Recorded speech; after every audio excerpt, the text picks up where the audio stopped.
words, I request Dr. Partha Roy to please deliver his talk. And thank you so much on behalf of Professor Preeti Khanna and myself and the entire Asia Connect project team. We sincerely thank you for accepting our invitation. Thank you, Professor. Thank you, Namaskar, Madam. So thank you for this nice introduction. I do not know whether I deserve such appreciation or not, but yeah, thank you very much for your nice words. Okay, so I share my screen because we have limited time, and the lecture will take more than 3.5 hours, I guess.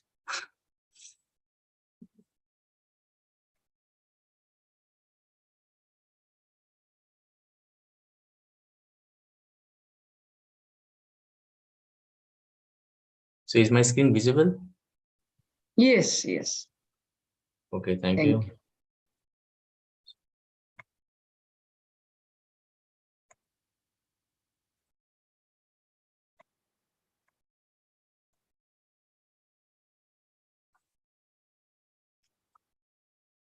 Okay, good afternoon, all participants. Thank you very much for your patience and joining this lecture. So, as Madam said already, that I am there in this IIT Roorkee, serving as associate professor, and I'm also serving as associate editor in different journals like IT Image Processing, IT Biometrics, Spin Generated Computer Science, IEIC Transactions on Information Systems. So details of my work and projects can be found in this website, parimal.iit.ac.in. So it's the short form of our group's name, where we are working on different areas like pattern recognition, image processing, machine learning. Okay, so PREML is pattern recognition, image processing, and machine learning. You can contact me anytime in my email address, partha@cs.iit.ac.in. And during this lecture, if you have any doubts, please interrupt me. I'll be happy to clarify your doubts, because if you do not understand some concepts, then it will be difficult to move ahead. Okay, so because all the contents are interconnected, so if you miss something, please interrupt me. I'll go slowly wherever it needs, and then we'll speed up. So may I say something here? Neha, can you please enable the participants to unmute themselves so that they can, I mean, whenever there is something required, they can ask. Thank you.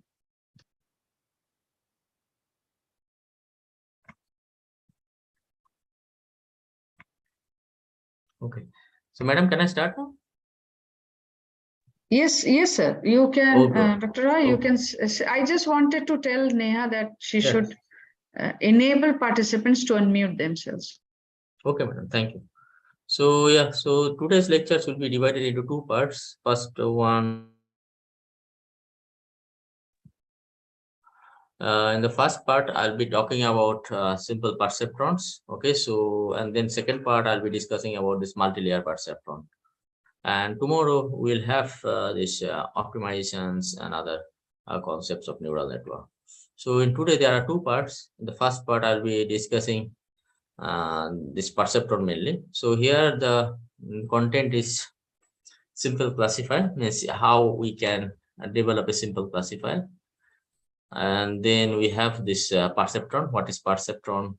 And then how actually we can develop a simple perceptron, then what are the weights and bias, and then how we can train a perceptron. These topics we will be covering in the first hour, and then we'll be moving to the multi-layer perceptrons. Now,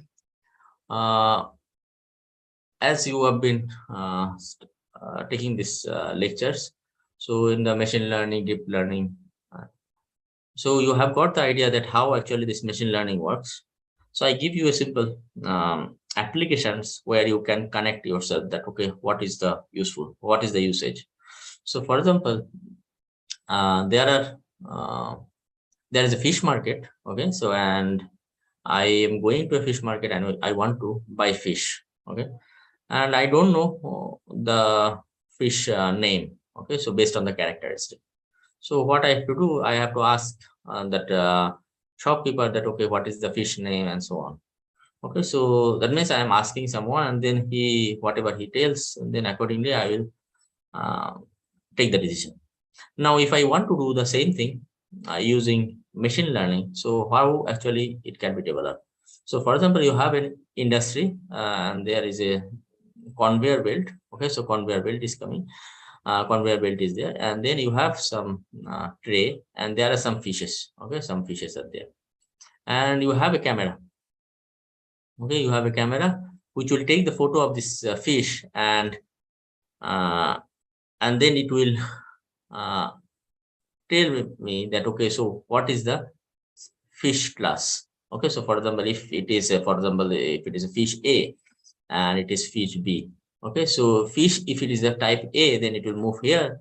It will be type B, it will be moved to B. Okay, so B bins. So there are basically two bins, and it's a sorting machines. Okay, so conveyor belts, fishes are coming one after another, and then fishes are being sorted. Okay, using this machine learning, or you can say this image processing techniques. So a simple idea how you can do it. So you take a photo of this fish, okay, so using this camera, and then you get the feature of the fish, like what is the length. Okay, so let's consider that there are two kinds of fishes. One is salmon, like A, and another is salmon, another is, for example, you can say that it's another like roe. Okay, something like this. Different two different types of fishes. Now, if I am given one fish and then I want to classify this fish according to the characteristics, what I will do? So a simple idea will be, I will just find out the length. Okay, so I have taken this image using this camera. I'll take the image, and then in this image, I see that what is the length of this fish. Okay, so if there will be several many fishes will be coming. So for example, there are 100 types of fishes, and one fish is coming with this for example, length is just an example. Okay, 80 unit. Second fish comes with 60 unit. Third fish comes with 50 unit, and then fourth fish comes with 75 unit, like this. Okay, so you have 100 examples. 100 fishes are coming like this, and then you want to sort these fishes with the two different classes. Okay, categories. How will you do it? So simple length, using this simple length, how will you do it? So you will just say that, okay, so if the fishes are coming with the more than 50, okay, 50 length, then this will be rohu, otherwise it is a salmon. Okay, so simple example I'm saying. Okay, so if fish length is greater than 50, then it is type B, otherwise it is A. Okay, so using this you can classify, right? It's a very simple example, and then you can classify those fishes in two categories. But this is a very simple sorting or filtering technique, and this may not work always. Okay, so if you have 100 examples, 100 fishes, and maybe 80 examples will be wrong. Okay, so using this simple length criteria, because many fishes will be of smaller length, means many rohu will be of smaller length, and many salmon will be of larger length. It is possible. So what we can do, so we can take some another features. Okay, another features, like for example, I can take that what is the width. Okay, so what is the width? So this is another feature. So if I have taken this length, and now I am taking this width. Okay, so length is first one fish is 80, and then width is, for example, 70. Oh, sorry, it would be, for example, I'm saying 30. Then second examples, it is 60, and then width is, for example, 25. Okay, so like this, you have a set of 100 examples, and I got this length, and I'm adding this another features. And now I have two features of this fish examples images, and then I want to classify. How can I do that? Okay, so how can I classify this image using these three simple thresholds. Okay, so as I said, here I'm doing a length criteria, that if the length is more than 50, then it is of B fish, otherwise it is length, it is of fish A. So that means I am putting a threshold. Okay, threshold means a distance, distance cutoff. Okay, distance cutoff, like it is a length 0 to 50 and 50 to 50 above. If the length is more than 50, then it is, these are the rohu, otherwise these are salmon. Okay, so this is a simple cutoff. Now, if there are two different features, how I can do that? So let's see that. Okay, so you have these two different features, then you will see the examples, okay, using these points, okay, clouds. So let's consider that you have this height and width examples, and there are two different classes, okay, C1 and C2. So C1 and C2 means for the, now these are all, for example, this height 0.5, width is minus 0.35. You can say that, okay, how come this width became negative? Okay, so we are doing the normalizations. Okay, so normalizations, like, oh, for example, you have this width, and then I'm doing this, I'm subtracting by the mean and dividing by the standard deviations. So then you will get the normalized value. So all these values will become from -1 to 1. Okay, all this fish width, and all the height also will become from -1 to 1. Okay, so these are actually normalized. Now, if I want to see these points, okay, so these features in the cloud, what you can see. So you have this x1 is the height, and x2 is the width, right? And then you see this minus 0.5, 0.5 minus 0.35, it is C1. So 0.5 minus 0.35, it is 0.5 is, for example, here it is 0.5 and minus 0.35, this one, okay, this example. This one is C1. Then 0.35 minus 0.3, 0.35 and minus 0.3. Okay, so maybe it will become here, it will come here.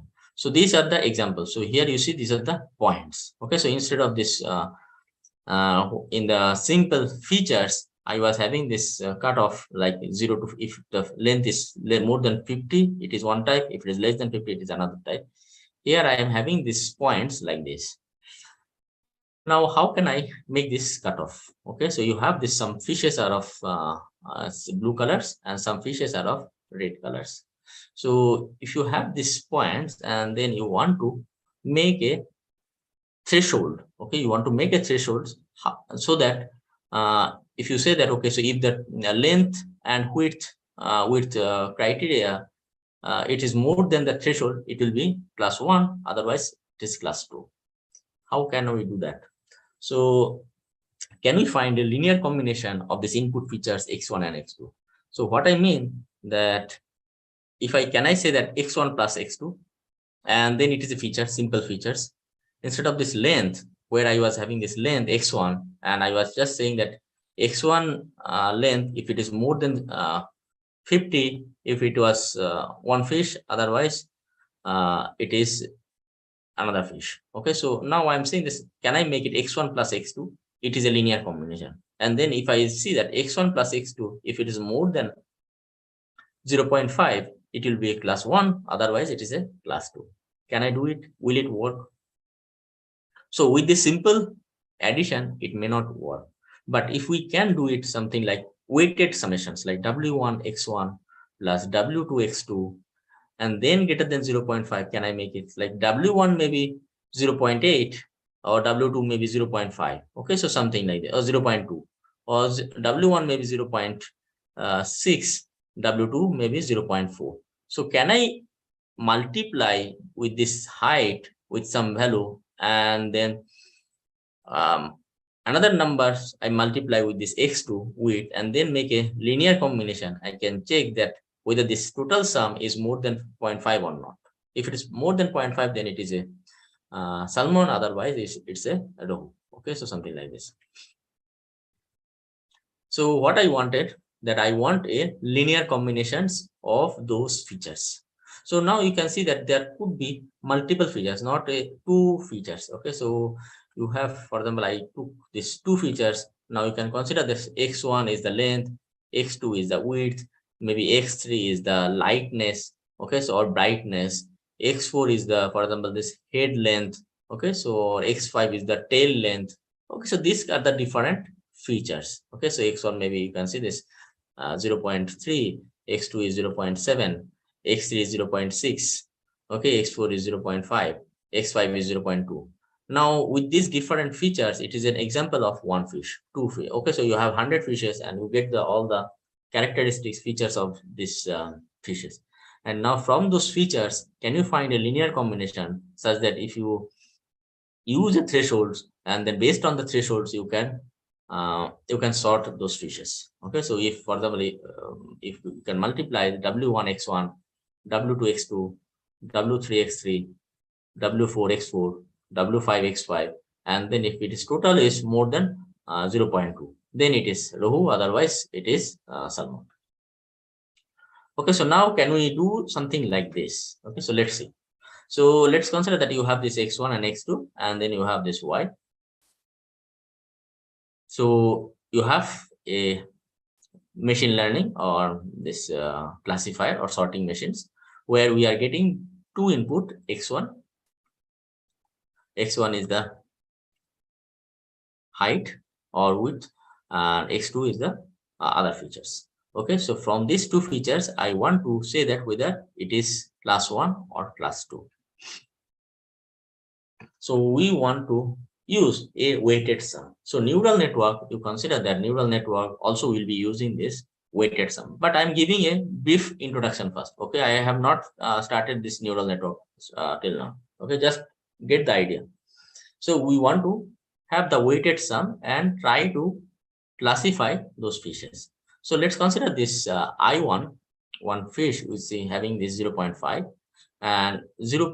minus 0.35 is the another data, okay, of one fish. Now if I'm just considering these weights like w1 at 0.275 and w2 is 0.25, then weighted sum will be 0.75 into 0.5 plus 0.25 into minus 0.35, and it becomes 0.2875. Okay, so this is the weighted sum. Now if you have 5 different features, you'll be multiplying w1 x1, w2 x2, all these things, and then you get a number. Now I use a thresholds. Okay, so threshold means like if this total value is more than the number, it is one category, otherwise it is second category. So here threshold means, for example, I am saying this, the total the threshold is 1. Okay, and this threshold is 0.1. If the total value is more than 0.1, then it is category 1 or Rahu, and then if it is less than 0.1, it is sum. So if you have this weighted sum w1x1 plus w2x2, which comes as 0.2875, and then this value, you see, it is more than 0.1. So that means this example will be classified as 1, okay, or row, because it is more than 0.1. Now if you have other examples like 0.15 or minus, no, sorry, these other examples like u equal to 0.25. So i3 means this one, minus 0.4 and 0.2. If you multiply, w1 is 0.75 into minus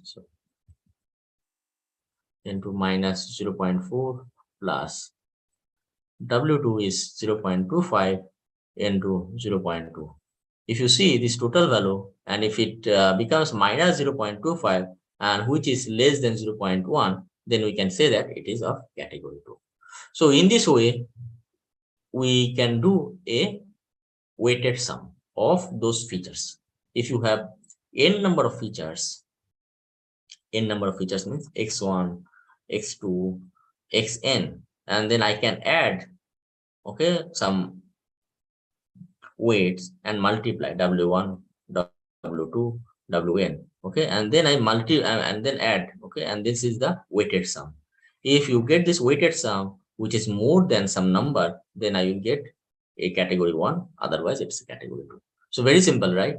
So using this simple multiplication and summations, I can classify some objects. So using that, you can classify For example, fruits, you can classify any kinds of data. Okay, if you have two data or two categories or multiple categories. Do you have any doubts? We are going to discuss this weight selections later. Okay, so just keep patience. I'm going to discuss all those. I'm going to discuss all those. Okay, just keep patience. Now we have this weights, and then what we want, what we got that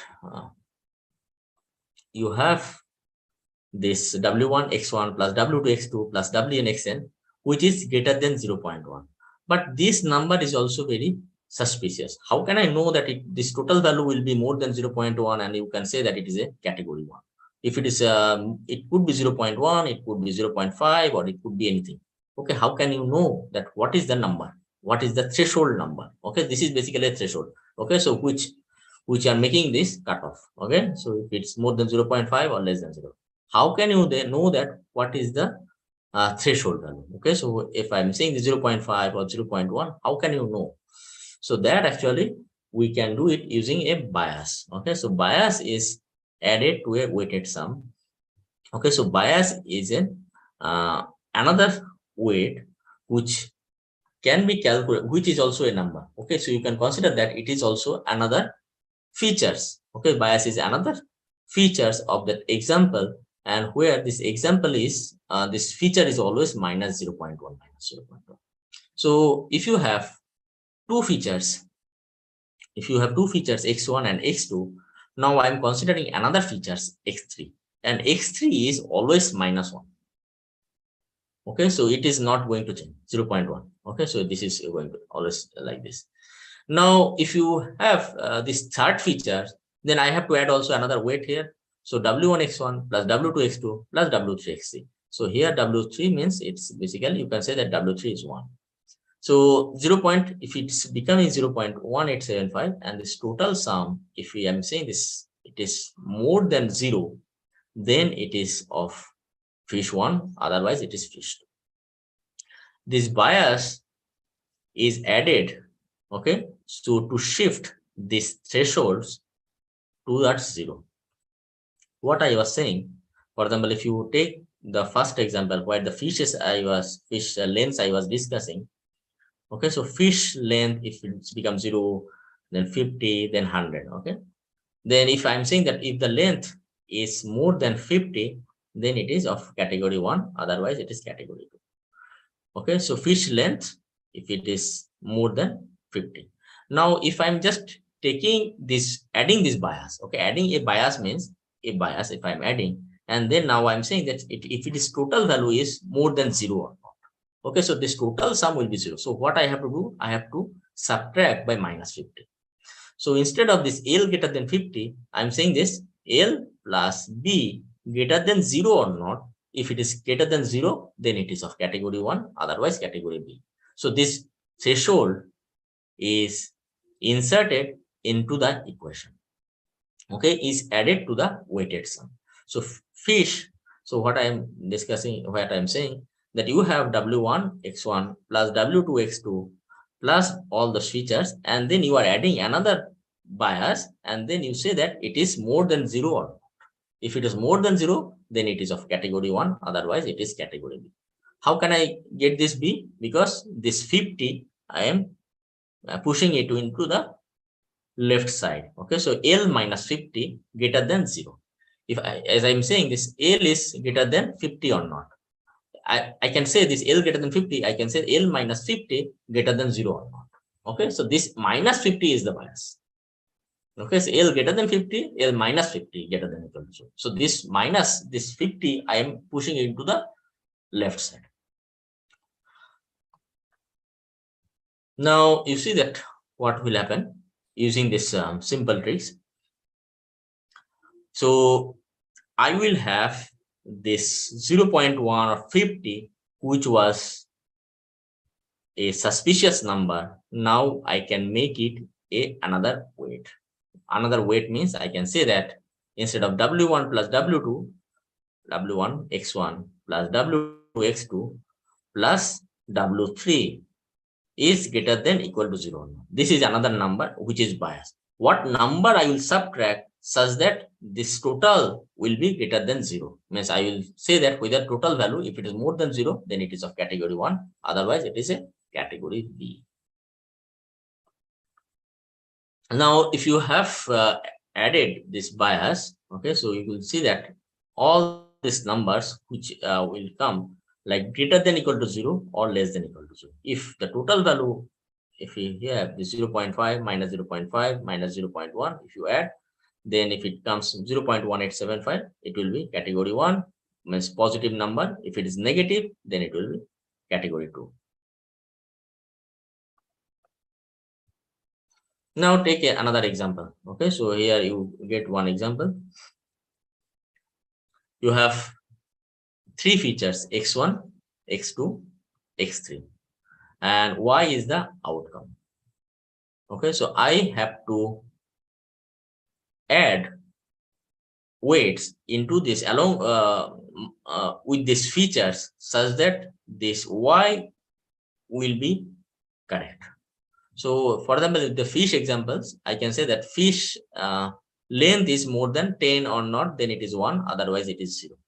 So x1, x2, x3, these are the inputs, and this is, you have this one machine, okay, so which will do this multiplication or subtractions, and then finally you will get the results.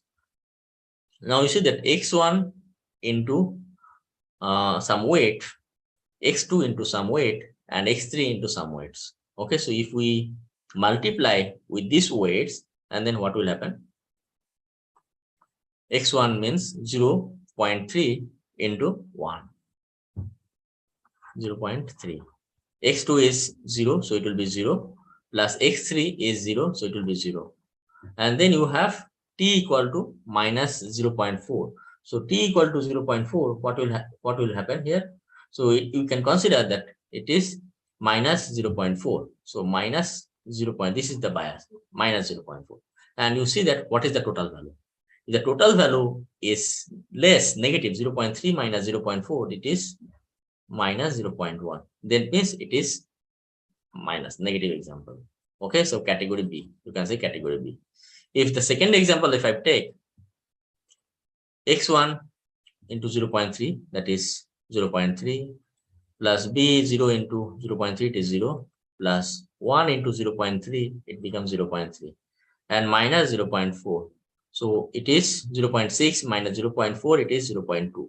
So which is positive, that means you can say that it is of category A. Okay, so we have the simple formula now. If 0.3, these are the weights, into x1 plus 0.3 into x2 plus 0.3 into x3 minus y minus t, this bias, okay, minus b. If this total value is positive, then it is category 1, otherwise it is category B. Okay, so I hope it was clear to you. Now I'll go to this neural network. Yeah, bias value will be decided based on this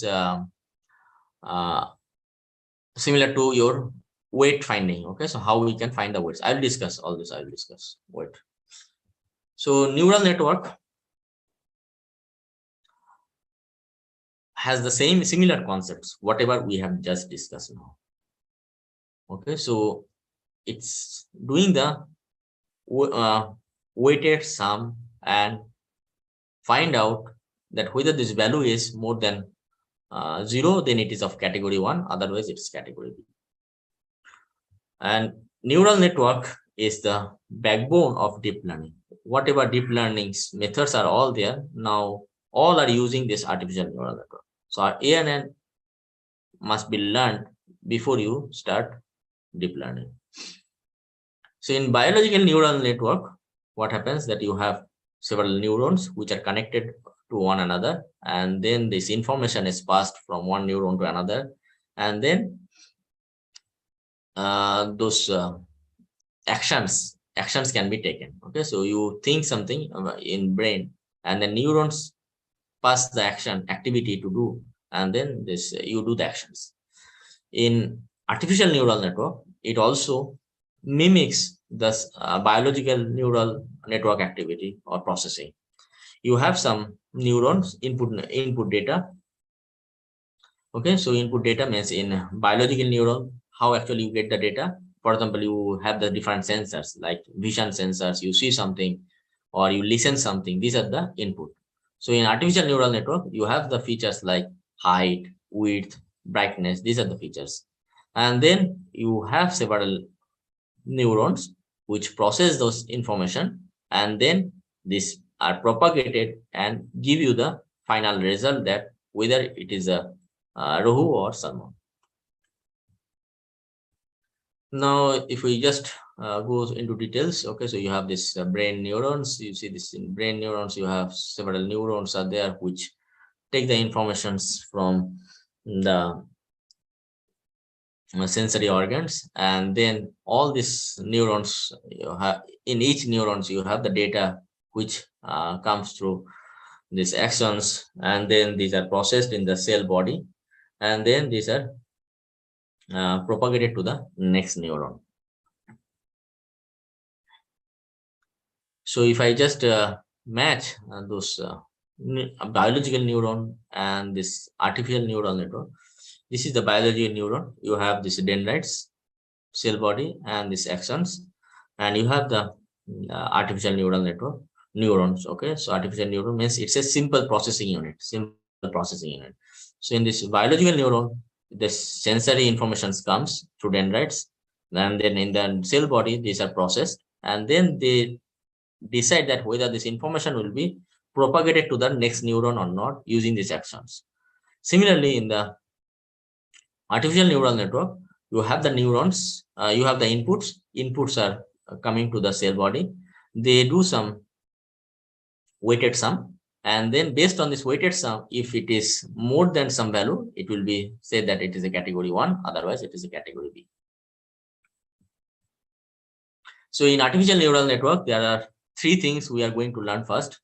First, we are going to learn these perceptrons. In perceptron neurons, what is the basic processing unit? Means what is this unit? Simple unit. How actually this unit works? What is the architecture of this neural network? Simple neural network. Okay, so you have these different perceptrons, how it will work, and this learning algorithms, how these models learn. Okay, so learning means you have this W1 x1 plus W2 x2 plus all those and minus b, okay, greater than 0. So learning means how will you know what is the value of W1, what is the value of W2, what is the value of b. So these are the learning algorithms, how you know these values. So this will be learned by this learning algorithm from these perceptrons that we are going to discuss. Okay, so simple perceptron, as we discussed already, so you have a simple unit where you have this height information, width informations, then depth informations or brightness information. This comes, and then what you do, you multiply with some weights, h into w1 plus w into w2 plus d into w3. So this is the summations of all these features, and then you use a functions like whether this total value is more than 0 or not. It is called a step functions here, that whether this total value is more than 0, it will be category A, otherwise it is category B. So if you go into details, so this perceptron, it's x1, x2, x3, w1, w2, w3, and here you have this bias. Okay, so what we do, w transpose x means it's a w1 x1, w2 x2 plus all those. If you have n number of features, it will be w3 x3 plus wn xn plus b. Is this total value? If it is more than 0, then it is of category A, otherwise it is category B. This is the simple ANN or perceptron. These simple operations are done in perceptron. Okay, using this we can perform binary classification. Binary classification means either the fish is of salmon or rohu or sea bass or other fishes. If you have a one-dimensional features like height, okay, just you say this, it's a simple number. Okay, simple number. Using that number, you can say that if it's, for example, fish length, you can just say that it's more than 50, then it is a fish rahu or not. If it is a two-dimensional feature, two-dimensional features means height and width. Okay, so that I was saying is height and width. And then you have this clouds. Then what we do, we will make a point, a line separator. Okay, so this line, if it is it will divide, separate those points into two categories. Either in this, for example, in this category it will be rohu, otherwise in this category it will be salmon. Now if we just see one example, okay, so if you have this, so you have basically this, all these points, and what do you want? A line. And the line will separate those examples into two categories. One, in one side, all these points will be of one category, and other side it will be of other categories, opposite category. It will be Rahu or Salmon. Now, how to find this line? Okay, so this line, sorry, how I can find this line? So this line can be found using this equation, W transpose X. Okay, W1 X1 plus W2 X2 plus by B. This is the equation of this line. This line will provide the separator based on which you will say that any example which comes in the right side of the line, it will be category A, otherwise it will be in category B. So what I was discussing about this bias, now if we let's go into the details of this bias. So bias can be considered as another weight to the neuron. So what we were talking, W1x1 plus W2x2 plus Wnxn greater than equal to B. I was saying, right, this, if the total length is more than 50 or the total length is 0.1.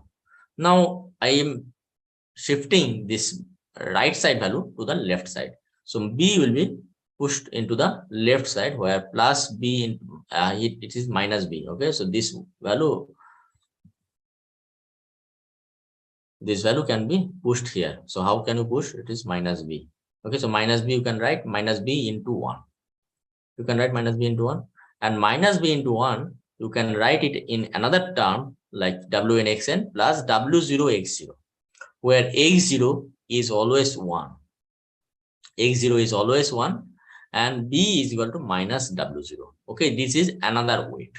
So instead of this W1 x1 plus W2 x2 plus B, what I'm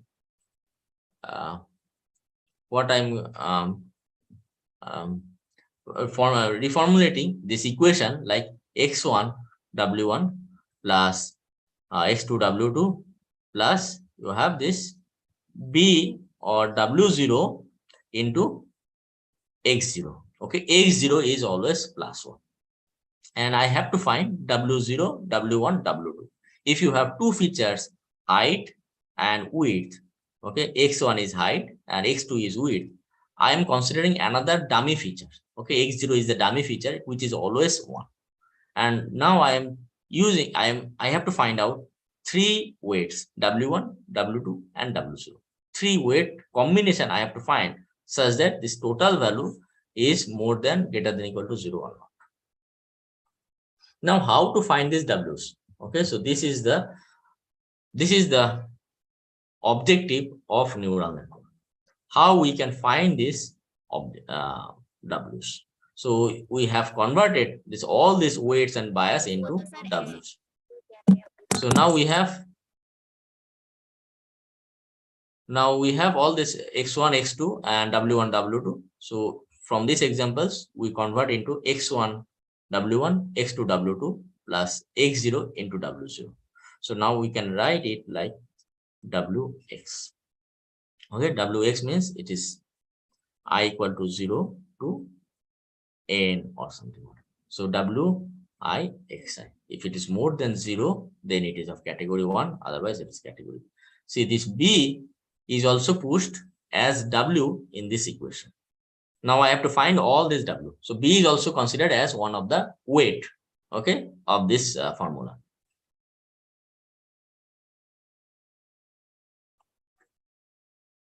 Now the problem becomes you have these points and I have to find this equation w1x1 plus w2x2 plus b. Okay, so b is some w. Okay, and if I use some w1 as 0.6, w2 as 0.4, and b is equal to minus 0.5. Okay, so a random value. I'm just pushing a random values of this w1.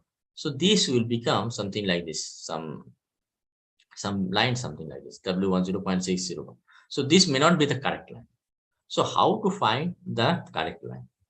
How we can find the correct line which will work for most of the points?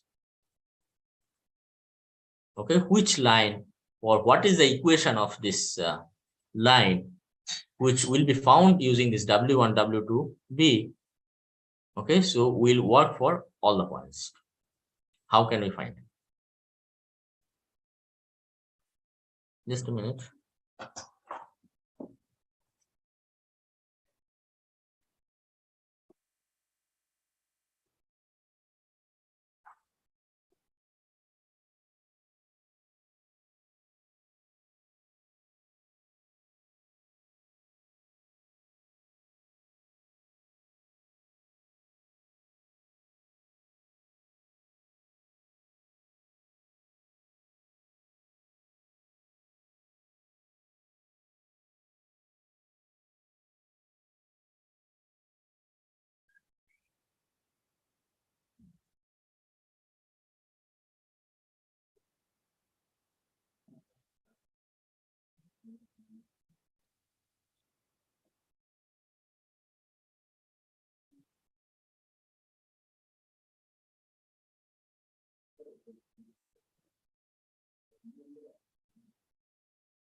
So what we were saying is finding this w1, w2, and b is the main objective of the perceptron learning.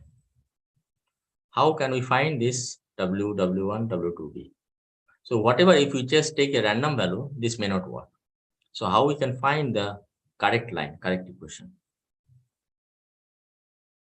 How to find values of w and b? Now, do you have any questions?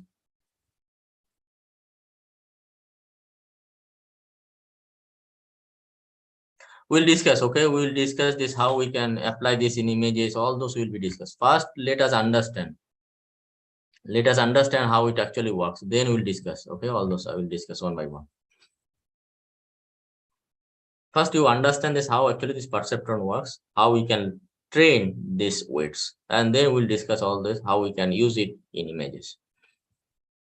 So how to find the values of W's? So as we have understood, this perceptron learning becomes the problem of summation of wi xi, okay, and where it is greater than equal to 0. We have to find w's.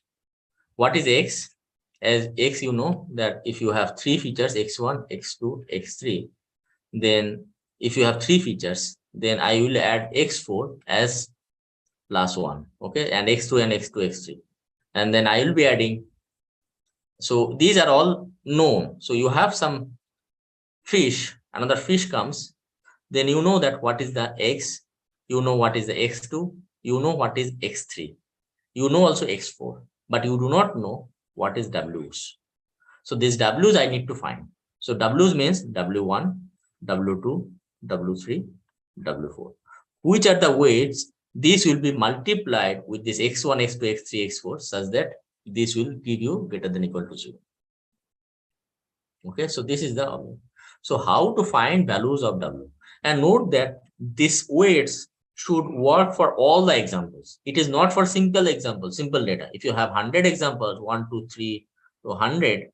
So first example, you have this fish example like x1, x2, x3. I will be multiplying w1, x1, w2, x2, w3, x3, and w4 with x4. Similarly, in second example also you have x1, I'm just writing x1, x2 data. Okay, so x2 data, and then x2, x1, x. So these w's will be all constant, fixed. Okay, so we'll be finding these w's such that this will be all multiplied with the same numbers. Okay, again and then this results will become either greater than 0 or less than 0. If for some combination you are getting 50% results, and for some combination of w's you are getting 60% results, then I will consider that combination which gives me better results. So which combination will will work, that we have to get. So how to find these values of w? Okay, this is the question now, that how to find this w. Note that bias is also pushed into this equation, and it is considered as another weight. Okay, so b is also another. If you have three features using bias, it will be 4 w's. Now what I will do, so the finding w's is like you start with randomly assigning weights. Okay, so run means you have, for example, let's consider with the three example, w1, w2, w3. Okay, so randomly weights I'm just adding like 0.2, 0.3, 0.4, or something randomly, and this the weights. Okay, compute, consider inputs from training data and compute temporary outputs. Okay, compute temporary outputs. Temporary output means, what is the temporary output you will have? So you will get some, you have some examples, right? You have some examples like, what is the example? As I was saying, that you have an example like x1, x2, and height is 0.4, x2 is 0.3.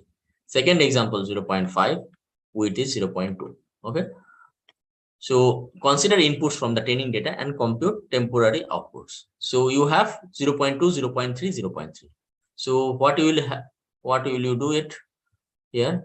0.2, so you'll be adding 0.4 into 0.2, right? And then plus 0.3 into 0.3, right? And yes, and plus 0.3 into 0.3. If this total sum is more than 0, then it is category A. Now let's consider the second example. In second example also 0.5 is the feature. Sorry, here it will not be 0.3. It will be 0. Or it is 1, right? This is bias. So W0 into X0. Okay, so you can consider one of them. So you can consider 0.3, and here it is considered as 1. Okay, so anything. So it is X1 is X3 is always 1. For this example, now 0.5, and then weight is 0.4. weight is 0.3 for x2. So 0.3 into 0.2 plus weight third is 0.3, 0.3 into 1. Now I'll calculate this. If it is more than greater than equal to 0, then it is of category A. Now, if you have some other examples like minus 0.3, 0.4, then what I'll do? I'll do the same thing. My weights are of all fixed. So W1 0.4 into minus 0.3 plus 0.4 into 0.3, sorry, 0.2 plus 0.3 into 1. I will check that whether it is correct or not. So consider inputs from the training data and compute temporary output. So I'm just finding the output, and this predicted output, it is correct or not. For example, in your examples, someone said that the example was roux, but you are saying it is salmon. That means it is not correct. Okay, so your example. Okay, so in some example, this after you multiply those W1, W2, W3, and you find that, okay, this example comes less than 0. That means it is salmon, but actually it is roux. That means you have to adjust those weights. Adjust those weights means instead of 0.2, you make it 0.3. You make it 0.4. You make it 0.4, something. Okay, some adjustments you have to do, and then you do the same thing again and again. So these adjustments will be done repeatedly. Okay, unless you get less error. So for example, at some point you have the weights. Okay, so in first iterations, okay, you start with 0.3, 0.3, 0.4, and you get 40% accuracy. Now you change the weights 0.4, 0.4, 0.3, and you get 50% accuracy. Now you change the weight 0.5, 0.5, 0.2, you get 45% accuracy. That means which one is correct? This one is correct. So this whichever weight combination is best, that is your weight combination. Now how we can adjust these weights automatically? This you have learned. This is the algorithm. Okay, so or form of flowcharts that how actually this adjustment will be done. Now, if I want to use a computer to adjust these weights automatically, how it can be done? So it can be done like this. So initially, all these W's will be 0. Okay, and then I have the predictions. Predictions, how we will do that? Prediction means Wi, Xi. Okay, so I can make these predictions. So W1, X1, W1, X1 plus W2, X2 plus all this greater than, I'll find out the value. If it is greater than equal to 0, that means it is category 1. Otherwise, it is category B. Okay, so YR means the results, class 11. Now, if you have the prediction which is wrong, okay, so then you have to adjust. So weight adjustment is done here. So if this is not working, that means D is the ground truth. Means this example, you know that it is a roux, and you are finding that you are predicting it is as a salmon. So that means DR minus YR, these are not same. So it will be 1, either 1 minus 0 or 0 minus 1. Either it will be plus 1 or 0 or minus 1. If both are same level, that means there will be, this is correct. So multiplication will be 0. You are multiplying with 0. If you are having this desired or ground truth as roux and you are getting salmon, that means there are some error. So either plus 1 means you will be adding some number with these weights. Otherwise, you will be subtracting some numbers with these weights. So I give you with an example. Okay?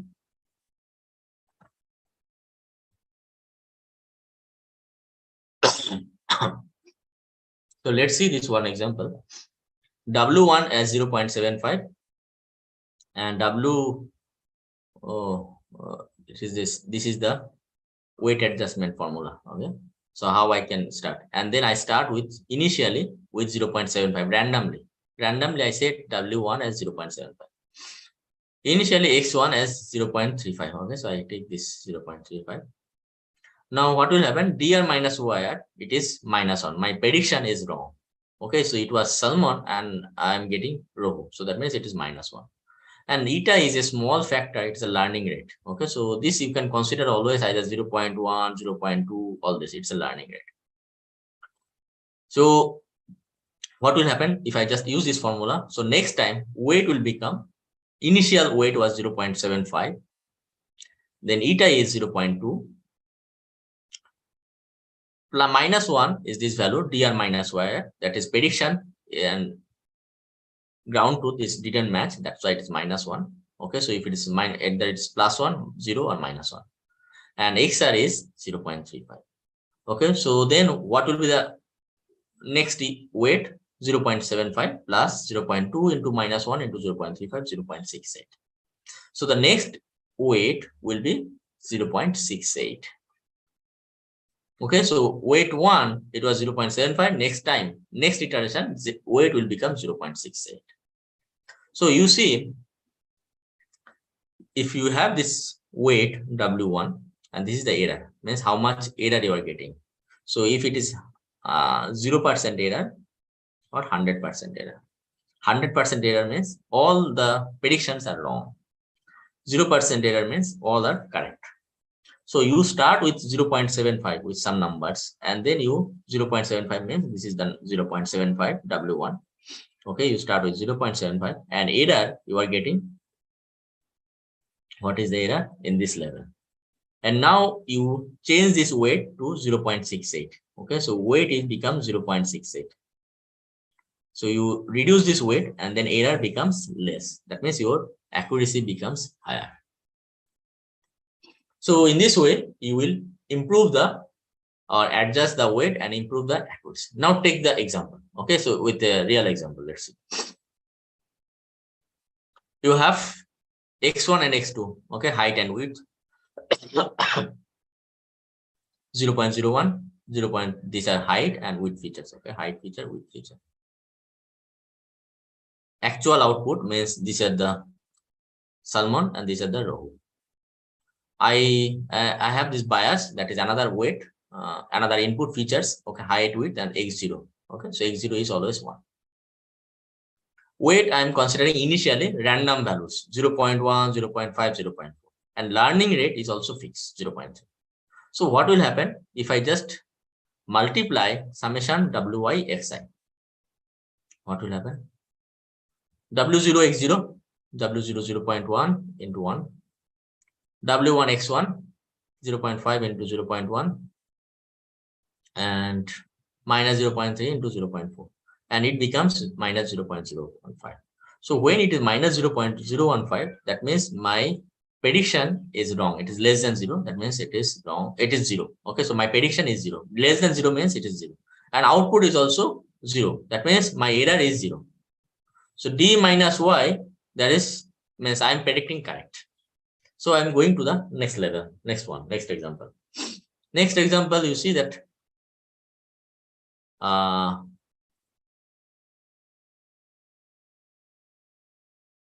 so there will not be any change of the weights. Okay, so there will be no change. So I'm just multiplying again, and now now the value becomes W0 x0. If I make it, so it becomes 0.36. If it makes 0.36, so 0.36 means prediction is 1. It is positive. So when it is positive, that means my prediction is wrong. When my prediction is wrong, that means I need to change the weights, adjust the weights. How I can adjust the weights? Using this formula. So how this adjust weight formulas will be? So W0 was 0.1 plus eta is 0.3, d minus y, d is it was -1 into xj. Okay, so xj is what is x0. Okay, so if I just consider x0, then it will be 0. 1. X0 is 1. So weight becomes 0 minus 0.2. For W1, if you get, then it will become 0.44. W2, it becomes 0.28. So next time, your weight become like this, minus 0.2, 0.44, 0.28. So you check these values. Next, you do the same thing again and again. You do the same thing again and again until your predictions and actual output are same.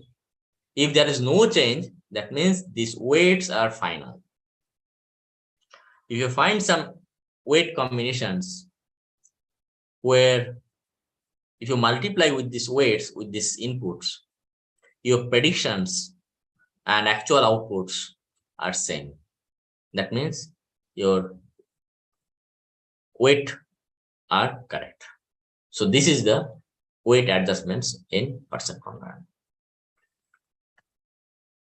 So what I'm doing, if you see the virtually, pictorially, you have this data. I start with some random lines, and then it will try to see where it gets the fixed. Okay, so where with this, which combination W1, W2, W3, which combination it finds the best separator, and there it will stick. Okay, so that is the final line.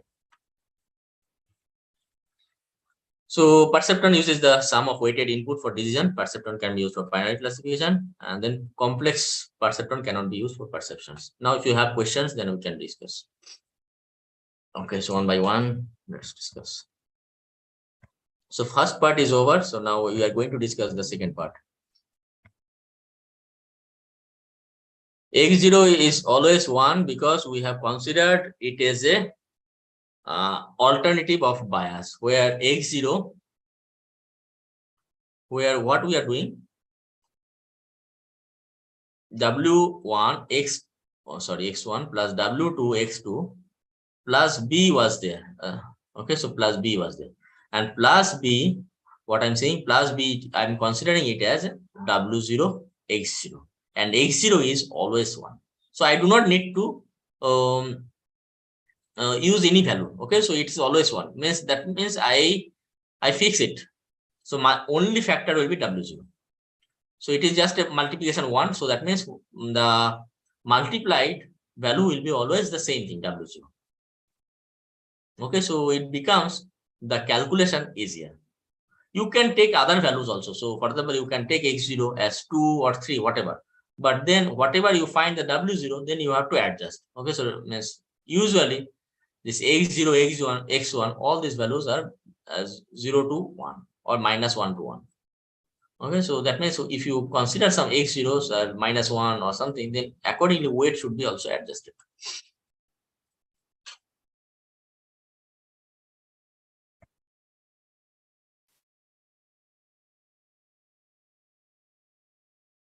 Does error depend on learning rate? Yes, depends on the learning rate that we are going to discuss. Yes.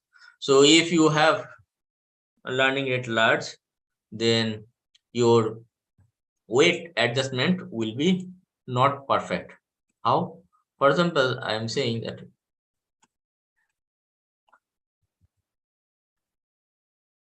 so if you start with from W1 as 0.75, right? And then you consider this learning rate as, instead of 0.2, you consider 0.8. So your multiplication factor here, it will be large, 0.8. And then your total value will become large. So instead of 0.5 to 0.68, it may become very large. Okay, so the changes will be huge. So it may become W1 0.575 to W1 as 0.3. So your error may be large. What I'm doing, I'm slowly reducing the error. Okay, so that's why this eta will be 0.1 or 0.2. So this number is very less, small. If your if your learning rate is very large, then this adjustment, this delta value, means the change in this W will be very large. It will be a large number, big numbers. If you have the 0.8 or 0.9, this will be a big number. Okay, so big number means it will be, for example, you want to add 0.3, it will be 0.35 or 0.4. But then if you add, then it will become more error. Okay, so weight will be different. Weight will be 0.3 or 0.2. Okay, so then you will not get the error tuned. Okay, so your weights will not be tuned so that you will get the error minimum. Okay. In perceptron, we always consider hyperplane. Instead, actually, in neural network, we always consider this hyperplane. Is it okay, all of you? So our perceptron, we have used this weighted combination, okay, weighted input, which can classify the objects into two categories. It's a binary classifications. Okay, binary classification means either it is in category 1 or category, because we have seen wi xi greater than equal to 0 or less than 0. So that's why there is only two categories. It's not possible to have multiple categories here. Now, if we want to do multiple categories, then what will happen? How we can do it? So, for example, if it's for digit recognitions, okay, digit recognition, you have like image. Okay, so some of you wanted to understand how actually these images work. So, for example, if it's written 0, so you can write that you can 0 and then sometimes like it is 1. You can see that how many black pixels are there. Okay, so number of black pixels. This is one feature. Then you can see, you can consider another features like how many transitions are there. Okay, transition means, for example, in this line, in this column, how many transitions like black to white, white to black, this is considered. Okay, this is another features. Okay, these are the another features. So what I'm saying, this is x1, this is x2, and then there can be multiple features. And then what you want to classify them into 10 categories, 0, 1, 2, up to 9. So if you use a perceptron, then this will always say either two categories, either 0 or no. So how can you do it for 1, 2 others? So you will have other perceptrons. So this will be specialist for 0. Either it is 0 or not. It will be a specialist for 1 or not. It will be another perceptron will be specialist for 2. Okay, so it is either 2 or not. So using this multiple perceptron, you can get the classifications of multiple objects. Okay, so single perceptron you can use only for two classification. If you have multiple classes, you have to use multiple perceptron. But complex problems cannot be used for perceptrons. Now let's discuss, go to the second part, where we'll discuss about this. What is the drawback of this perceptron learning? Multi-layer perceptrons, hidden layers, activation functions, backpropagation, gradient descent parameters, all this. Right? Is it okay, all of you? If you have doubts, please interrupt me. I'll be happy to clarify.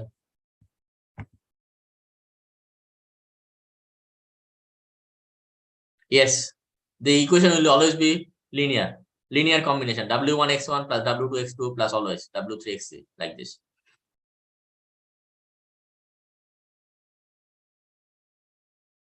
Yes, if we are using perceptrons, Rohan, and then if we have n number of classes, we need n perceptrons.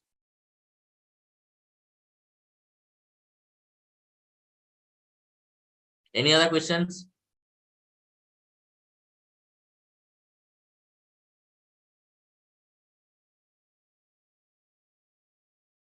Simple shall we apply multi-class classification single diagnosis? Multi-class classification, you can do it, but this will not be easy. Okay, so as you see, this classification is very simple. Okay, so I'll discuss that some problems may not be solved using this perceptron. So I was talking about this perceptron, single perceptron, and it's a multi perceptron network. Okay, where you have these digits 0, 1, 2, 3, all those. You have these different features, and then you have a specialist perceptron.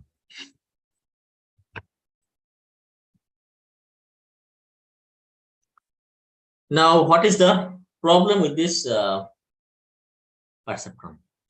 Now, let's consider this problem that if all the data are classified something like this, then we can use binary classifier or perceptron. If the data are not like in this fashion, for example,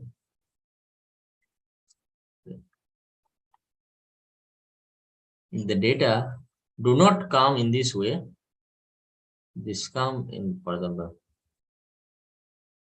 some data like this, some data like that, some data like this, Okay, so you have these kinds of data. So one category data is in this both side, another category data is in this. So you cannot use binary classifier. So for example, here you have this AND problem or OR problems. AND problem, you see this output is, if the data input is 0, 0, it is 0. Input is 0, 1, it is 0. Input is 0, 1, it is 1, 0, it is. So means if you have the data comes as 0, 0, it will be 0. Output is 0. If it is 0, 1, it will be 1. No, sorry, 0, 0, and it is 1. So you can use a separator, simple separator to separate this 1 and 0s. Or also same thing, you can use a perceptron. NAND NOR is possible. If you are getting an XOR where the data are coming in two different regions. If it is 0, 0, then it is 0. If it is 1, 1, it is also 0. So how can you use a separator perceptron to classify these kinds of data? So you cannot use one simple classifier, simple hypertext, because in many complex problems, the data are like this. There you cannot use this simple perceptron. So what we need? We cannot use a single perceptrons. We need multiple perceptrons. There we have to use multiple perceptrons. Means perceptrons will be same. Perceptrons functionality is same, but we'll be using multiple. Okay, more than one perceptrons to help. So one, instead of initially I had this one perceptron x1 and x2. These were connected and we are getting the results. Now what we are using, what we'll be using some another perceptrons. We consider some perceptron which will help me. For example, I have the data like this, as I was saying, this XOR problem. Okay. So what I will do, so I will take a classifier or separator which will separate this point. Another separator or perceptron, it will do it like this, and then I'll combine these two with some another line. Okay, so with a single hyperline, it is not possible, but I can use multiple separator to combine. So there you have this multiple perceptron. So this is one perceptron, this is second perceptron, which are helping, okay, to get the local solution, and this is the final solution. So you have this input, this will solve a simple part, this will solve another part, and these solutions will be merged together to get the final solution. That's actually multi-layer perceptrons or multiple perceptrons. So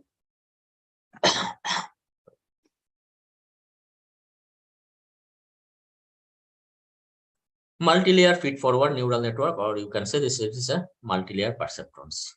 Multi-layer perceptrons, you have this input x1, x2, x3, xi's, if I can say xi's, and these are the perceptron, perceptron 1, perceptron 2, all this, and this you have another set of perceptrons. You can get another number of layers of perceptrons.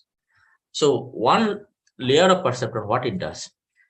Okay, one layer of perceptrons, you can have either one perceptron, two perceptrons, three perceptrons, or n number perceptrons. These perceptrons will be connected to the previous layer's data. Okay, so all this input will be connected to this. All these perceptrons will be connected to the previous layer. Similarly, this perceptron will take the result of the previous data, like your biological neuron. Okay, and biological neuron, I was saying that this neuron gets the data, it process, and then information is propagated to the next neuron, and then all these neurons, they do this they do some solutions, and those solutions are combined together to have the final solution. So same thing here we are doing. So you have a set of input, these inputs are connected to some perceptron, this perceptron solve a part, and this solution, local solutions, are propagated to the next layer of neurons or perceptrons, and these perceptrons solve, and then you may have n number of layers. Okay, so these are called layers, hidden layers. Okay, hidden layers, why it is hidden layer? Because initially it should be input and output, nothing else. But to solve this problem, we are considering more number of layers, hidden layers, and many perceptrons. So that's why these are This should not be there, but we are bringing them to solve our purpose. So these are hidden layer. Some perceptrons are there in first layer, some neurons are there in second layer, and these are connected. Okay, so this is, so first layer means hidden layer 1 means these will all be connected to the input XY. Second layer will be connected to the hidden layer 1. Third layer will be connected to the second layer. It's not possible that some data will be coming to the reverse way. This is not possible. It is not a chain. Okay, so my cycle is not possible. This is possible in recurrent neural network or temporal size series data. Okay, so but in feed-forward neural network or simple image-based classification or convolution neural network, so this backward connection is not there. Okay, so usually it's not there, but in the latest architectures, these connections are there. So you see this detailed architecture now of this multi-layer perceptrons. Multi-layer means you have several layers of perceptrons. You have these inputs, you have hidden layers 1, 2, and then output. Hidden layers are connected to this input, so you will have, this is the function, and this H1 means F1 of X. Okay, so means you have this W1 X1. It is W2 X2. Okay, something. Similarly, you will have also another weights. Okay, W6 H1, W7 H1. Okay, so all these are weights. So you are getting this G1 with a weighted combination of these inputs. These will be considered as inputs to this next layer. So all you have this everywhere you are doing this weighted sum. This is very important. Weighted sum. You are doing everywhere weighted sum. Okay, so W6 H1, W7 H1, W8 H1, all this you are doing. Here you will be W7. Here it will be W6 H1, maybe W9 H2, W10 H3, and then you will be adding, and then you get the G1. And then similarly, to get this output, you will be multiplying W11 into G1 plus W12 into G2 plus W3 into G3, and you will get the Y. Okay, so this is the multi-layer perceptrons. Now let us discuss this weights, parameters, all this. So sometimes in deep learning, you'll see that how many parameters are there, how many weights are there. Okay, so this needs to be clarified. So whenever we talk, okay, with this neural network of perceptrons, weight means how many, a parameter means how many weights needs to be adjusted. Okay, how many weight values you need to find out. So for example, if for example a single perceptrons, okay, you have W1, W2, and W0. So 3 parameters. Okay, so 3 parameters I need to find. I need to adjust 3 parameters. If I have a network, neural network, where you have these 3 units, hidden layer with 5 units means 5 perceptrons and 2 units outputs.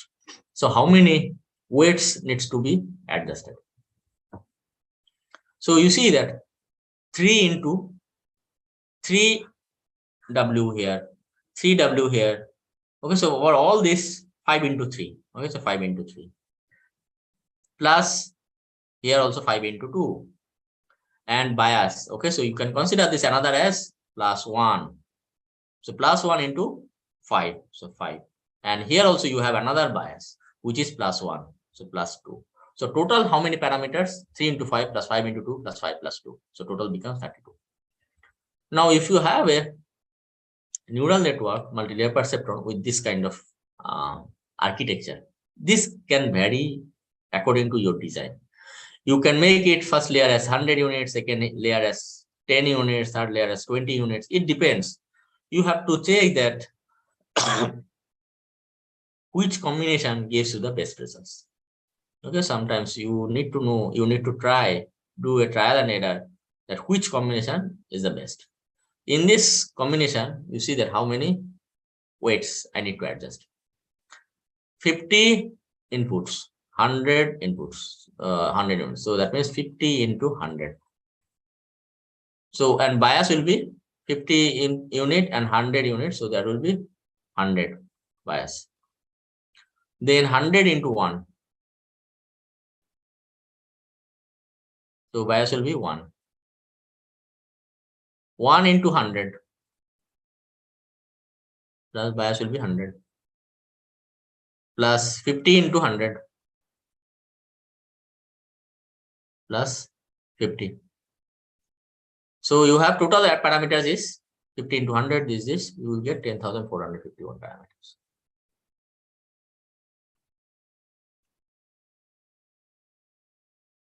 Which factor decides number of hidden layers? It doesn't matter, okay? So you have to check with this different trial and error that how many layers you need and in how many perceptrons you require in each layer. So that's actually you have to test with this different trial and error method. You can use one hidden layer. So of course it's possible, Rohan. You can do it with one hidden layer. So for example, I'm using 3 input, okay, and I am using 4 hidden layer, okay, each one, and then you have the output, one output. So how many parameters will be there? This is the x, this is the h1, and this is the output. So you will have parameters 3 into 5 plus 3 into 4. It is there are 4 percent, 3 into 4 plus you have 4 neurons, so that means 4 bias. For each neuron there is a 1 bias, that means 1 weight, okay, so 1 weight, and then you have 4 into 2 plus 2 bias. So what it becomes? 12 plus 8, 20, 26. Right? Is it okay?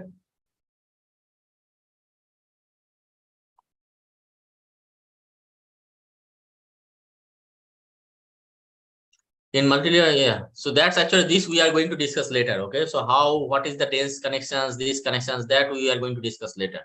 First, you understand this. What is the parameter? Is it okay, Deepti? Did you understand? Weights, parameters, all those. So go slowly. Okay. We'll discuss everything. We'll discuss tomorrow. Also, we have lectures. Okay. So how we'll understand how to optimize, how to regularize, all those we'll discuss tomorrow. Is it okay? Anyone having any doubts?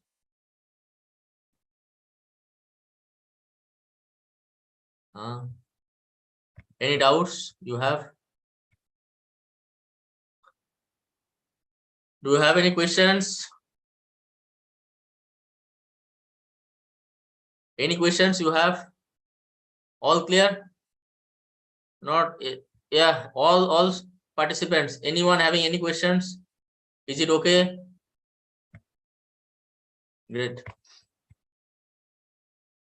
Now, we have to discuss about this activation functions. In perceptrons, what we did, we have the data, input data, and we are using a perceptron to get the class level either 1 or 0. Okay, that means it is a step function, either 1 or 0. So if it is greater than 0, it is one class. If it is less than 0, it is another class.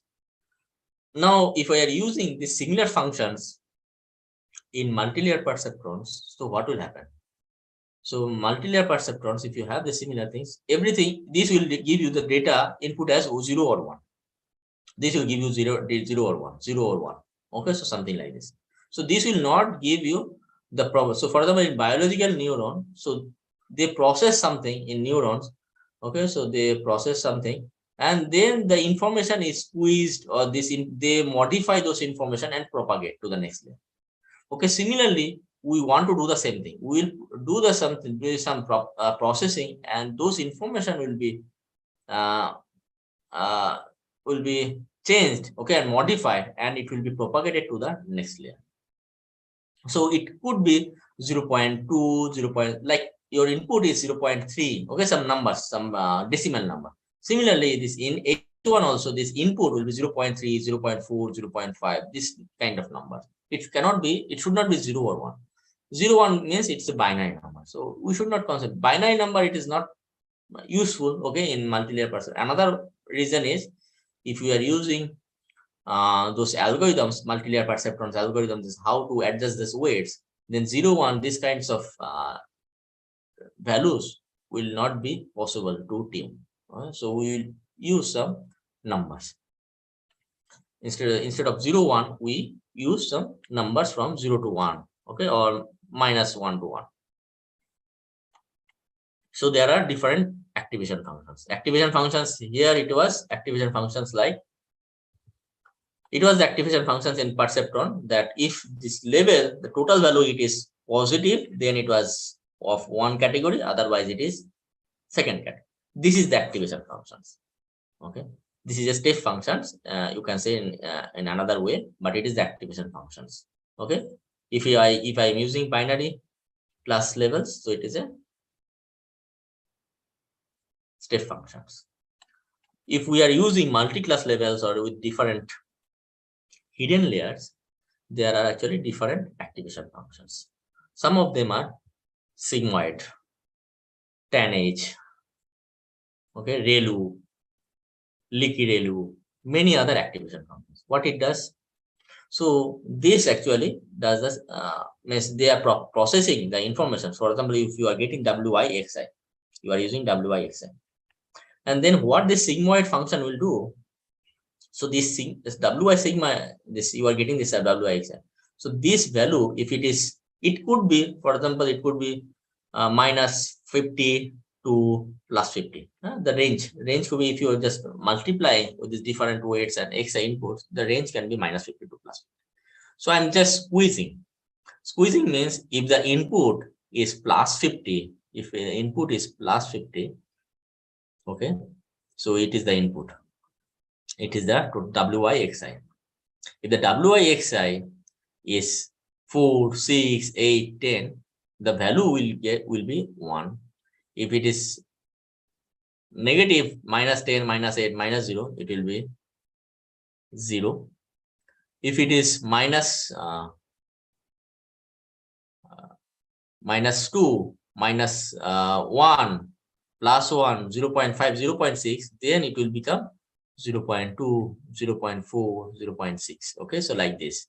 So this is the sigmoid function which modifies this total sum. And it propagates, this information is propagated as input to the next layer. So this activation function, what it is doing, it is modifying.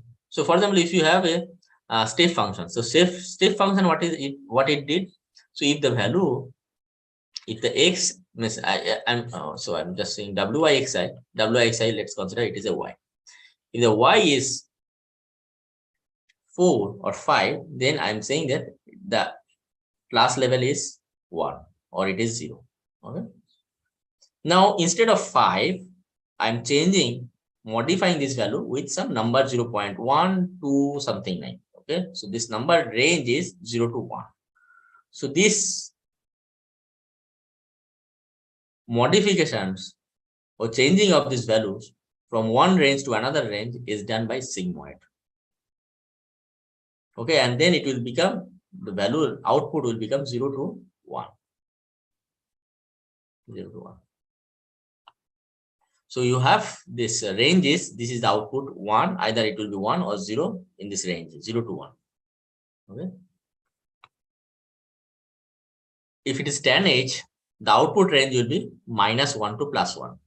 I can use the activation function as tanh. Okay, I can use the sigmoid function as sigma. So what is the formula of sigma x? Sigma x sigmoid formula is 1 by 1 plus e to the power minus WIXI. Okay, so whatever WIXI was there, I'm just using exponential minus WIXI 1 by 1. Whatever value it will be, it is the input to the next layer. If it is the tanh, then I will be using e to the power x. X is WIXI. If I use ReLU, rectified linear unit, if the value is summation WIXI, the WIXI is positive. If it is positive, then the same value will be propagated. Okay, so if it is 4, 5, 6, whatever, it will be same. But if it is negative, it will be 0. If the value is negative, if x is negative, it will be 0. Otherwise, it will be positive. Okay, whatever number it is. If it is 2, 3, 4, the output will be 2, 3, 6. If the value is 0, -1, -2, it will be 0. If it is a leaky ReLU, then it is same like ReLU, but a little difference. If it is in negative, then you do not make it 0, but instead of 0.01 of x or 0.02x, something like this. Okay, that's the activation functions. Activation functions, you remember, activation function is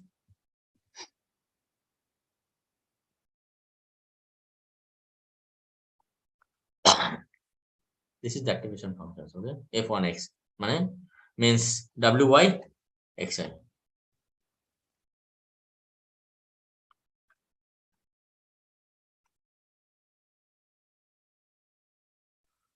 Sometimes we use softmax also. Softmax functions. Softmax functions.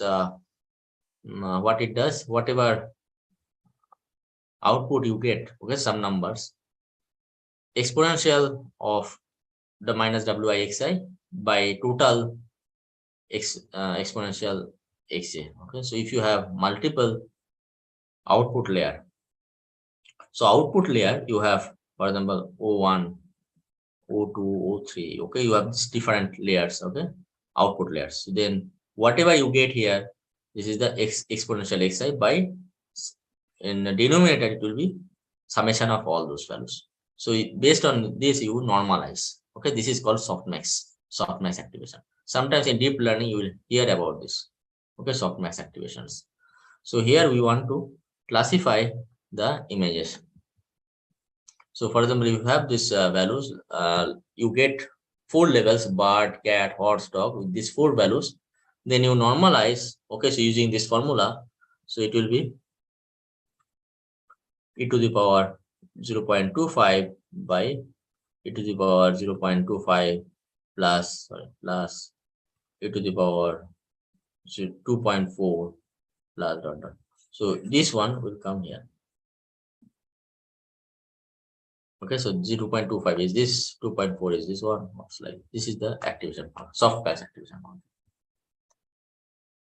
Right? Is it okay? Any doubts? Now we will discuss about this training of this multilayer perceptrons.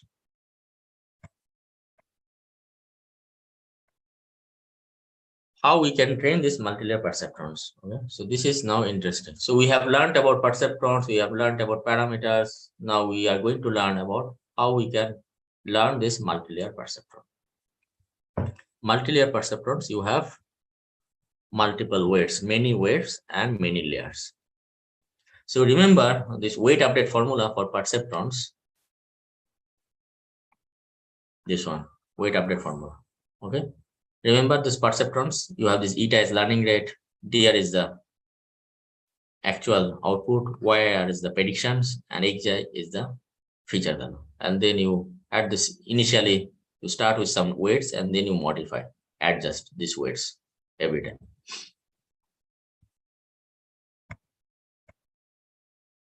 So let's consider this training, how we can train these multi-layer perceptrons. You have input layers, hidden layers, and output layers. If you have only this part, we know that how to do this, how to train these weights. I know if we have only this part, but how we can train these weights, because we can adjust these weights based on the output. Okay, so if this output matches with the predicted or the desired output, then we can adjust. But how we can adjust? Because here you do not have the results. You do not get the results here. You do not get the results here. So how you can adjust these weights? You have some W. Okay, W starts with 0.2 or something. How will you adjust? Because here you do not get the response, output response. You get the response here. So this response, if you get here, the final result, so that result should be propagated here. Okay, to check that whether this is correct or not. Then only you can adjust. So multi-layer perceptron training is done. Okay, so first you start with initial random values. Okay, so you start with some random values like everything will be 0, 0.1, anything, whatever random value. And then you see that whether the output. Similarly, your perceptrons, and you check whether this perceptron, the output result, it is same as desired result. If it is same, that means these weights are correct. You do not need to change. If it is not same, then you have to change the weights. This change of weights should be done first in this layer, because you know that this is not correct. That means I can adjust these weights. If I can adjust these weights, I know that what is the output here. I find that what is the output here, because I have adjusted, so I know that what is the weight. Similarly, if I know the output here, I can adjust these weights. If I know the output here, okay, and then I can adjust it. So this training will be done first with this forward pass and then with the backward pass. So this is called backpropagation, okay, in multi-layer perceptrons. So backpropagation adjusts the weights of neurons to minimize the error of the network. So forward step, what is the forward step? So there are two ways. Okay, first one is forward step. That is why it's called feed forward. Okay, feed forward neural network. So what it does, you start with some random weights. Okay, randomly 0.2, whatever, and then you find out the weight. Okay, what will be the desired? What is the predicted output? What is the predicted output you can find? Okay, so you know that what is the formula. Okay, so using this activation, for example, you are using sigmoid functions. Okay, so what will happen here? Let's consider this example: x1, x2, x3. Okay, and w1, w2, w2, something like that, and it is x0. So you will get summation wi xi here, and then you will apply activation function, sigmoid functions. Okay, this is the sigmoid function, activation function, and this will be the output.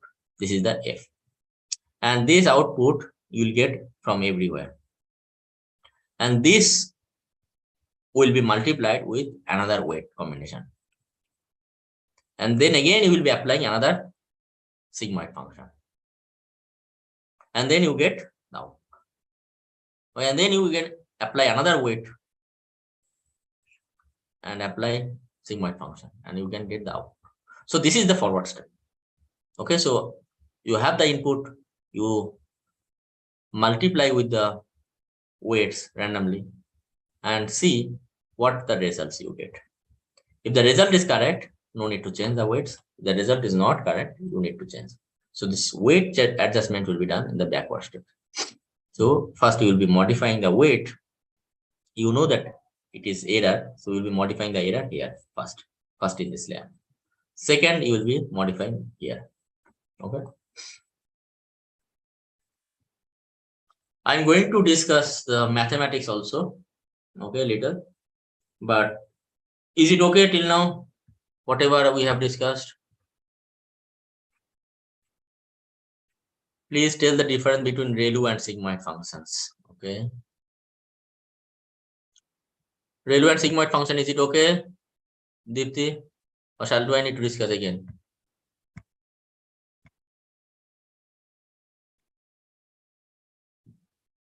Deepti, is it okay? Do I need to discuss again ReLU and sigmoid, or is it fine?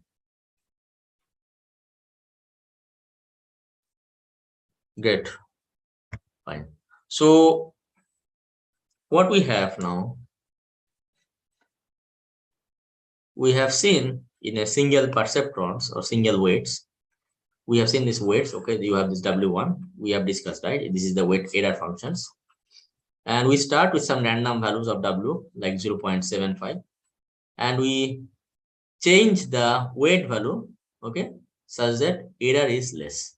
We get less error, 0.68. And then again another error, less. Every time I change the weights. Now, in perceptron, this was simpler. In multi-layer perceptrons, you have so many weights. Many weights are there.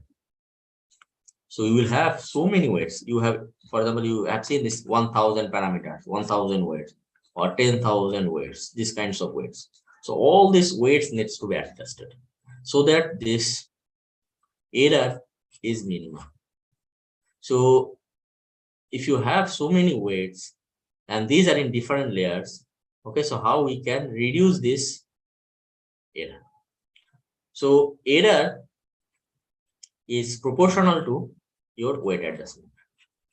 Okay, so weight, how will you change the weight based on this? Error is actually either high or low. So that means error depends on the weight. So if I need to reduce the error, I want to reduce the error, I want to minimize the error. So what I have to do? I have to make it daily del W as 0. You have seen in the first 11 standard, 12 standard, okay, differentiations. Okay, first order, second order differentiation. If I want to make it minimum, then what I need to do? So daily del W, whichever it depends, okay, del W, daily is the error and W is the weight. So this should be 0 or minimum. I need to do it. I need to calculate. So I'll be discussing a little mathematics now. Don't worry if you do not understand mathematics. I'll be sharing those slides. If you do not understand, don't worry. Okay, this is not so important, but you understand the concept. That is more important. So what we have discussed, we have this error and we want to find the weight such that error is minimum. So now what is error? Error is dr minus yr, means dr is the ground truth and yr is the predicted output. Okay, so this is the ground truth and predicted. If it is same, that means there is no error. If it is +1 or -1, you have seen there are some errors. So if I want to minimize this error, so this formula, okay, so E is basically error is dr minus yr. Now some value dr minus yr is +1, some value are -1, right? So instead of this +1 -1, what I'm doing, I'm just making dr minus yr as square. So all will be either positive, but plus or -1 will also be error, +1 will also be error. That's why I'm making dr minus yr square. And then why half comes before? Because we want to do differentiation, and as we have this 2 in the square formula, so if we do this differentiation, so 2, if you remember, y equal to x square if I have, then if I want to do dy dx, then 2 into comes, okay, if I have dy dx, if I make, it will be 2 into x. So if it is half into x square, then dy dx will be half into 2x, then 2 will be cancelling each other. So to minimize, to make it easy, so I am just adding this half term. Half is multiplied just to simplify the calculation. So let's consider that we have the architecture like this: input layer, hidden layers, and output layers. Input layer is J, hidden layer I, K is the output layers. Input to hidden layers, weights are numbered with this WGI. Okay, so WGI means if it is 1, 2, 3, it is 3, 4, 5, it will be, so further we can just write it like this. Okay, 1, 2, 3 is 1, 2, 3, 1, 2, 3. So it will be, this weight is W11 and this one will be W21. Okay, like this. There are so many weights. Now you have to find out this number of weights, neurons, and then you initialize these weights. Set activation functions. You can set the activation functions like whatever. So you have different options: sigmoid, tanh, ReLU, all these functions. So you use this one of these functions, and then you get the output, and then that output you use for the propagation to the next layer. Okay, so propagate information from input to hidden and propagate information from hidden layer to output. So you then compute the error. Okay, you find out the error. Compute the error for output neurons by comparing pattern to the actual. Means you find out what is the predicted and what is the actual, and you That is the error. And that error, you total find this total error. And then that based on this error, this weights will be adjusted. Adjust weights between hidden layer and output layers. And then those weights will be adjusted in this next layer. And then again, you do this repeat. Okay, so repeat means go to step 4. So step 4 means you will be doing this again. Okay, so wait, you start with this weight adjustment, you propagate this information, you get output, and if there are errors, then you will be adjusting. Okay, so this is the process. Now let's see this, how this mathematics can help you to get this weight adjustment formula. Which activation function is best for finding output? People usually use ReLU now. Leaky ReLU is also used. Before, people used to use this sigmoid or tanh. Now people are using ReLU mostly. Manish. Okay, so we have this formula of this error. We have this error formula. Now with this error formula, what we want? Okay, so we want to find out the weight adjustment formula. Okay, so weight adjustment formula. This is the error, total error.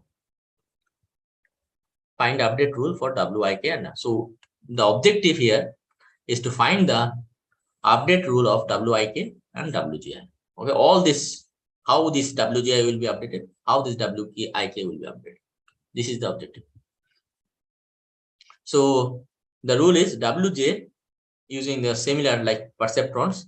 WJ, you start with some random weights and then you use this partial derivative or del A, del E by del W using multiplied by learning rate and then you adjust. Okay, this is very important. You remember.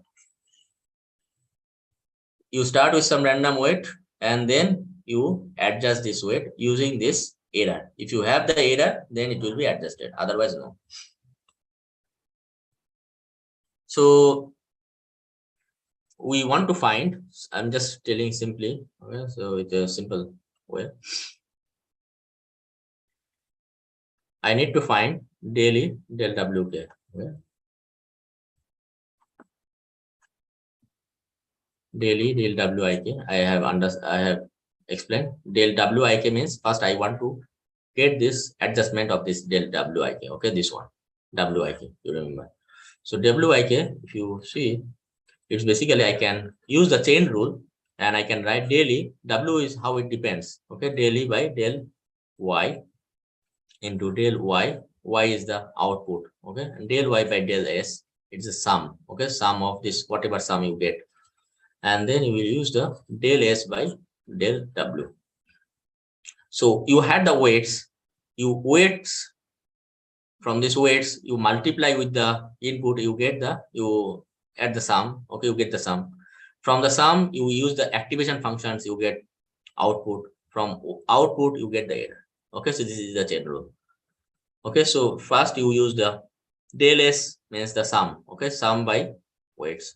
Sum by, output by sum. So output means using this activation function. After applying the activation function, it could be sigmoid or softmax or tanh, ReLU, whatever. You get this, and then you have the daily by del Y. So daily del Y, okay, daily del Y, it is basically del Y by, you have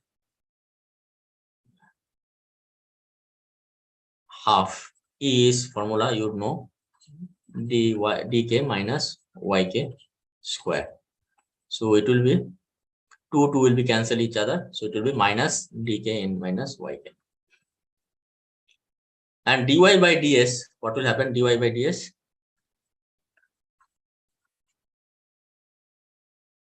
y is basically sigmoid function of s. Okay, sigmoid function of this output. So dy ds will be gradient of this, this derivative of this activation functions. And you have to say another term, that is del s,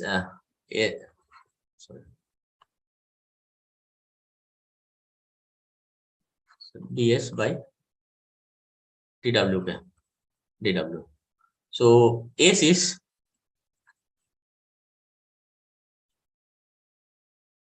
wik into xi. Okay, xi into wik.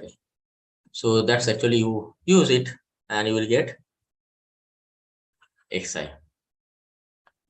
So the form, it will change. So you have all this from whatever we have discussed. I repeat again, okay? So we have discussed daily del WP. It's basically the chain rule, daily del yk, yk by sk, sk by wik. Ek by error by yk, you can get from here. Yk by sk, you can get from here. Del yk by del sk. Del sk by del wik, you can get from here. And then you multiply them, you will get this one. So the adjustment formula is wik is wik means wik plus eta into this. Eta into this. Okay, so you add all those.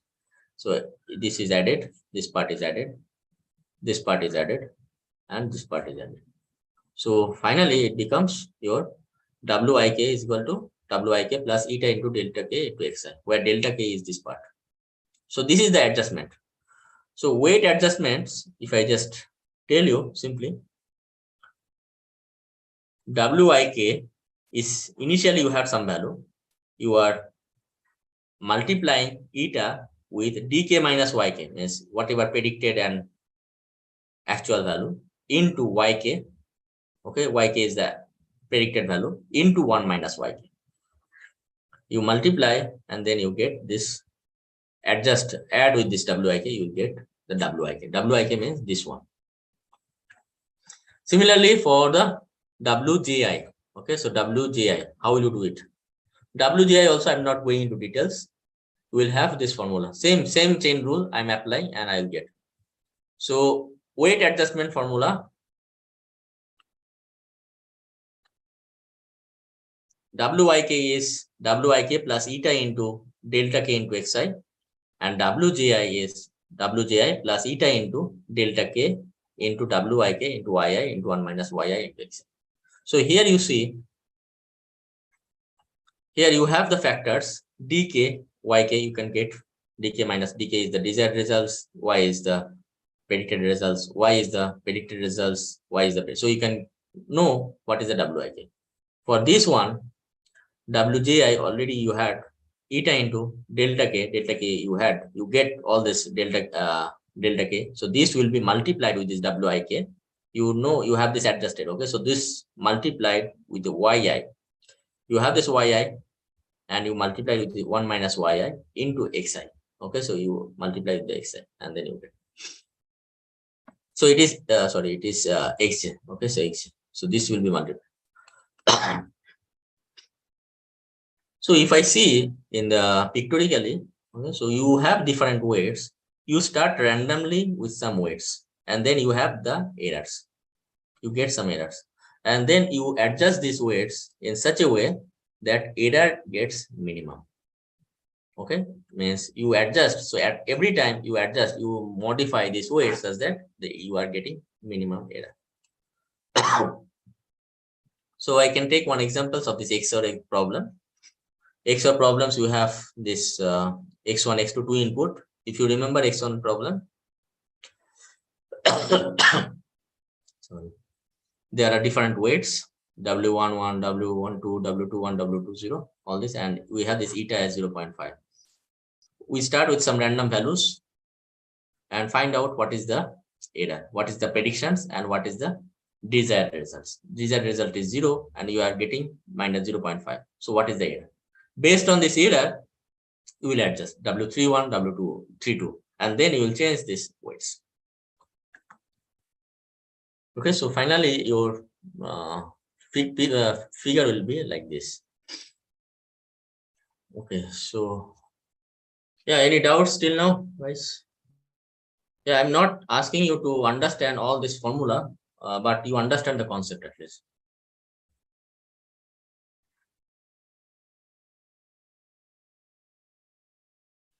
Rohan, what you said?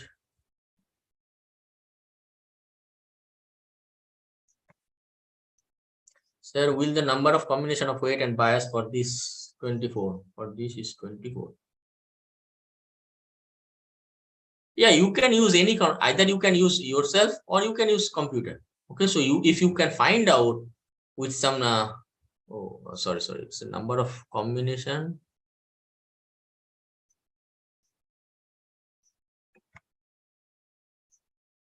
Right, 3 cross 3 plus 3 bias plus 3 cross. This is the parameter. These are the parameters. But what are the values of W's? This many weights you need to adjust. 24. You have found that there are this number of weights, Rohan.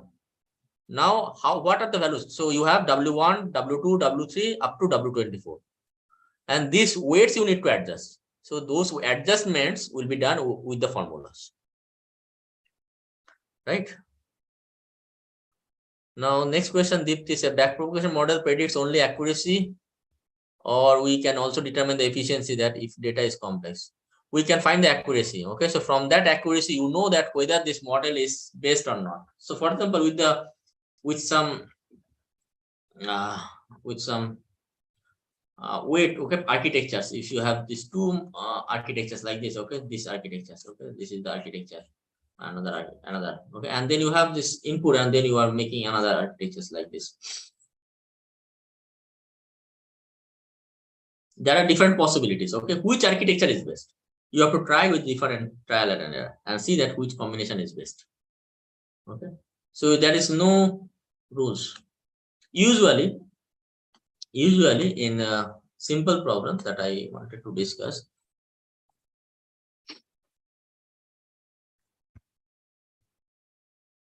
usually if you have single image, the problem complexity is like this: all the data in one side and other data in one side, then you can use the simple perceptron that we have seen, then it will classify. But this separator cannot solve these kinds of data. If you are using two layers, means hidden layer and output layers, then you can solve XOR kind of problem. Okay, so if you have some data here and this other data here, this kinds of surface you can get. If you have three layers, okay, so you can usually solve most of the problems using two layers. Okay, so one hidden layer 1, hidden layer 2, and output layer. Usually with these two hidden layers, you can solve almost all the problems. Okay, whatever is possible using multi-layer person. But this will not give you best accuracy. So for best accuracy, we need to go for deep learning that you are going to learn next stage. So furthermore, you have some data in this combination, in this way. This is also possible, okay, using this 3 layers architecture.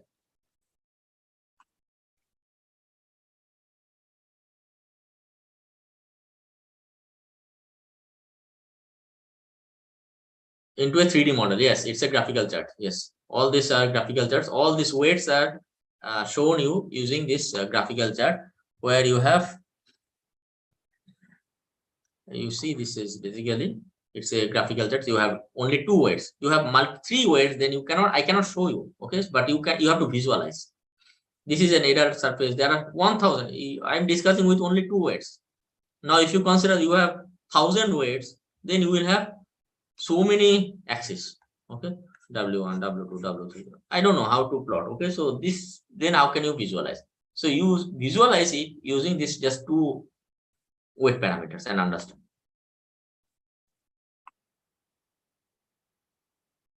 So in multi-level perceptron, the number of perceptrons is far more than the number of classes. Why it happens so? Yes. So when the problem is complex, then you need perceptrons, more perceptrons. This will solve some of the local problems. Okay, so that's why we need more perceptrons. Because if we have a two-class problem that you have seen in the XOR problem also, if you have a two-class data, that also the problem is it's complex, then we need more perceptrons. Usually, yeah, you have you consider them based on the number of classes and also number of input. Okay, so number of perceptron depends on the number of input as well as number of classes. Right. So that's it about this neural network, and then we are going to discuss tomorrow about this optimizations and regularizations of this neural network.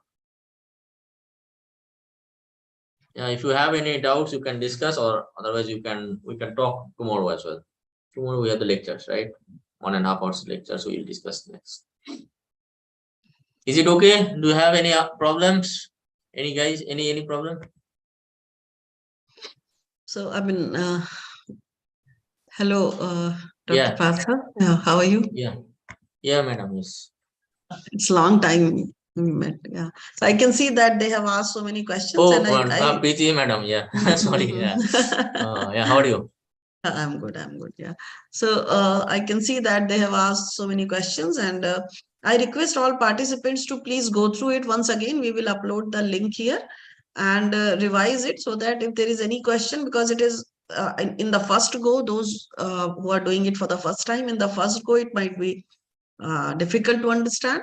And so you can revise it and you can ask questions tomorrow also. And I would also like to thank Professor Partha for this wonderful session. I was looking at it, how participants were interested. They were interacting with you, posting questions. So that is the best part of the lecture. So thank you so much for this. Thank you, madam. Thank you very much. Yeah, it was nice to meet you again after a long time. Yeah, thank you very much, madam.